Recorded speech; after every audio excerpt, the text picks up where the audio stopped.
Kalau orang bertato itu sholatnya kalau jadab itu gimana Pak pahalanya? Tatonya permanen atau tato sementara? Permanen Pak. Ngalangin air. Ngalangin jalan air. Ya untuk tato wudu. gitu Pak, punya tato gitu. Baik. Tatonya tato apa? Tato permanen. Tatonya bentuknya apa? Tato naga terus pas sudah tua jadi cacing apa?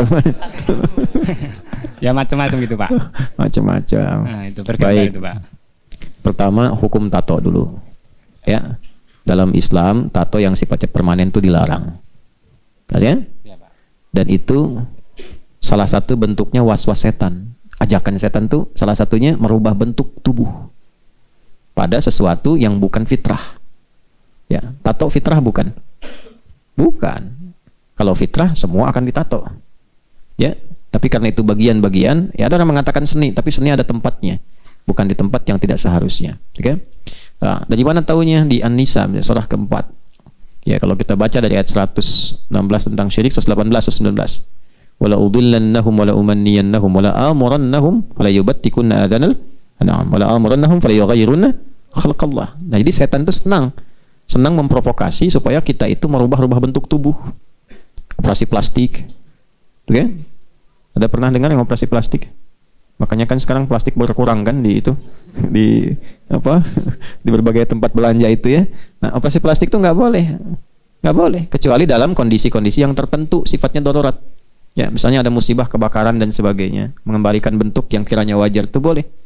Tapi hidung dari misalnya pas pengen mancung, dimancungin operasi plastik tambah selang dikit misalnya kan, itu haram hukumnya. Haram karena merubah bentuk. Ya. Kenapa? Merubah bentuk, merubah fitrah. Sebab Allah mencipta kita ini sudah sesuai dengan maslahatnya.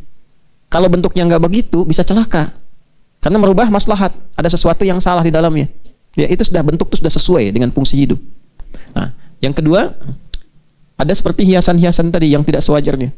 Ya, misalnya kayak tato gitu ya, tadi dipasangkan di tempat-tempat yang tidak seharusnya, kemudian sifatnya permanen. Yang kedua, biasanya niat orang bertato itu pun, niatnya itu ada bab yang bertentangan dengan tauhid. Apa itu? Bab keyakinan.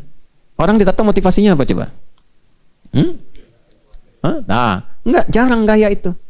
Yang pertama, ingin lebih terlihat kuat, ingin lebih pede melakukan sesuatu, gitu kan? Ya, umumnya gitu kan? Gitu. Nah, ketika seseorang menyandarkan keyakinannya dengan gambar itu dia lebih kuat, nah itu menyalahi sifat tauhid. Jelas ya? Ketiga, pengkultusan misalnya. Ya. Saya mau tato Ronaldo di kanan, Messi di kiri supaya main bolanya lebih bagus lagi gitu kan. Nah, atau saya pasang tatonya Ustaz Adi sekalian gambarnya di belakang supaya ada inspirasi. Nah, itu pengkultusan. Itu juga dilarang. Ya, bisa masuk kepada bab yang lebih gawat lagi. Yang keempat, kalau dia ditato di tempat-tempat yang sekiranya menghambat pori-pori air masuk ketika bersuci, jadi masalah juga. Misalnya di tangan dipakai untuk wudu, air tidak masuk, ya kan? Kemudian bagaimana kalau bukan di tangan, bukan di tempat-tempat wudu, tapi kan kalau junub harus mandi besar.